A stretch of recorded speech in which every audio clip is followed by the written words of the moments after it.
Emulation is something I always wanted to get into, and recently I've been thinking about some older video games I've been wanting to play. What better time than now? Specifically, recently I've been thinking about playing some Fight Night Champions, and I know there's a 360 emulator out there that allows me to play this game, so why don't I give it a try? The right hand landed. Oh, he's hurt right now. Solid. Oh, and I think the emulator just got knocked the fuck out.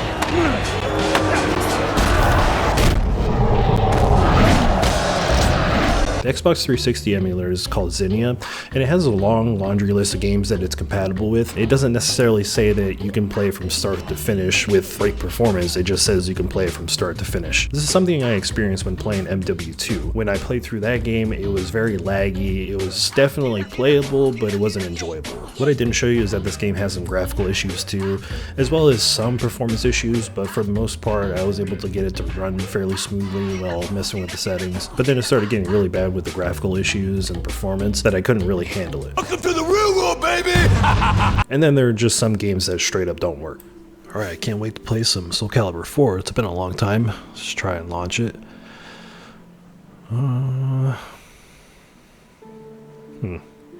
Usually it starts by now. Yeah, I don't think it's gonna work. And then there's the unknown category, which logically you would think would be the least compatible games, but for some reason they're the most compatible. I tried Azura's Wrath and Spider-Man, both of them unknown when it comes to compatibility, and they both run amazing. Objection! Actually, Spider-Man Web of Shadows is in the gameplay category, not the unknown category. Oh, my bad. I could barely do the whole thing with a straight face.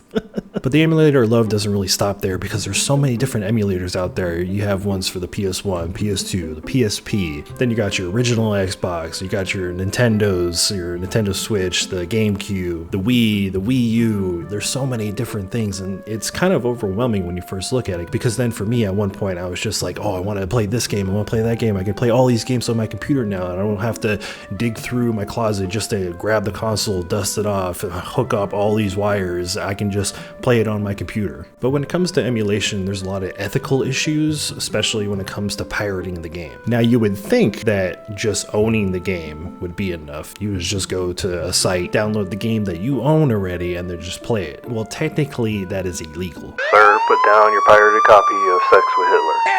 Alright, so how do we do it the ethical way? Well, the ethical way is to rip the game straight from your disc and put it onto your PC. Well, how do you do that? Well, depending on the console that you're trying to rip it from, it can be the easiest experience of your life, or it can be the most difficult experience of your life and you want to tear your hair out. When it comes to some consoles, like the Xbox 360, you can literally just put in a USB drive, put in your game into your console, download the game into the USB drive, switch that USB drive over to your computer, and just dump it onto your computer and you're ready to go. When it comes to certain consoles, you're going to end up having to buy other peripherals just so you can dump the games on your computer, kind of like the PS2.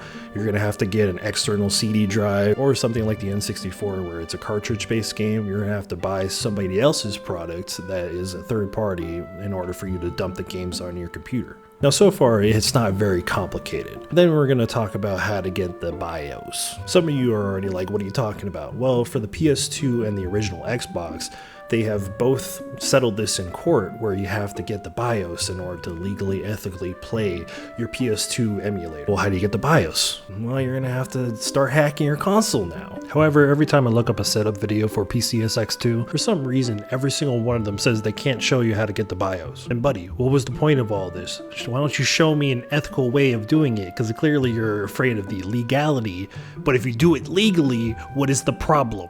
Now, if you don't want to show it, you can easily remedy it by linking something in the description that shows somebody else legally doing it. That's right, if you go into my description, you will see the actual video of how to legally obtain your BIOS. It is that simple. Go down there right now if you're interested. I want to quickly talk about the GameCube, because the GameCube is essentially just the final boss of dumping your games. Now, the reason why I say that is because the GameCube is probably one of the harder things to mod. In order to actually do this, there are really only two methods. There is technically a third, which I'll go into in a minute. The first method is essentially just a save exploit. Now, not a whole lot of games can actually utilize this exploit, which is why I don't really suggest it unless you have those type of games. The next method is actually tearing apart your GameCube and then using a solder to try and solder some wires in, just so you can dump your games on your computer. Alright buddy, you're not funny play anymore. This method is a whole lot more complicated, especially since the GameCube is littered with different types of screws and different parts because they had to fit it inside of a cube. This one, unless you really know what you're doing or you're really confident in your skills, I highly suggest to not do this whatsoever. Now you could buy somebody's already modded GameCube, but I don't really suggest that because they can get pretty pricey. Because you're gonna have to spend at least over $200 just getting a console that came out over 2 decades ago. I think it would be a whole lot easier if you found a GameCube compatible Wii and did it off of that. I haven't actually tried modding a Wii, but it doesn't seem all that complicated and you can get the same results. The whole point of this video is kind of just to show how easy it is to get into emulation, because I feel like a lot of people think it's very intimidating, but it genuinely is probably some of the easiest things you can do. It is very time consuming, it truly is, but I do highly suggest people try out emulation because it's so much fun. Like, I'm playing Twilight Princess in 4K, and that's not something you can do on original hardware. I can now also play Monster Hunter 3 Ultimate and have a way more enjoyable experience than having to play on original hardware, because I am not busting out that Wii U again.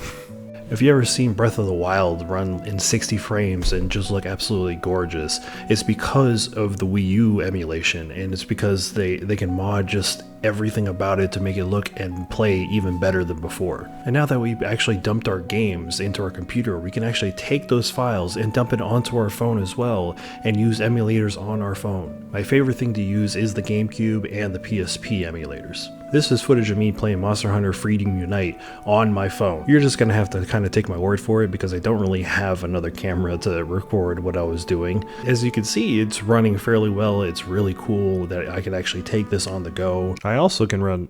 Well, I was trying to show you the Dolphin emulator, but I don't think the phone likes running the game and the recording at the same time, so I've also been playing another game. Yeah, that's right. Hello Kitty Puzzler. What, you thought I was gonna say God of War? No, this is a PG YouTube channel, what are you thinking? But the most popular version of emulation that I've seen of all is the Ambernick consoles. I used to have one of these back in the day. Something I always thought about was how do they get these emulated games on here? Because there's no way that they legally paid all these different companies just to get them on their product. There's definitely something a little shady going on there. If you have one of those, I'm not gonna knock you for it, but I always thought it was kind of weird. But at the same time, I always thought they were pretty cool because they can run some of the newer-ish type of consoles. Like, my phone can't really run 3DS emulators very well, but from what I've seen, some of these Ambernicks can run really well. But that also means you have to pay a premium just to get some of those that run fairly well. See, right now I'm on Ambernick's website, and this one right here, it's literally just a 3DS. They're kind of not even hiding it. These kind of look like Nintendo Switches. Oh yeah, that's just SP, that's just a Game Boy. That's just the fucking... That's the PSP Go. I have that shit still. Like, that's just the Game Boy Advanced! They're not even hiding it! How are they still in business? This is kind of insane. That looks like a Game Boy SP! What the fuck?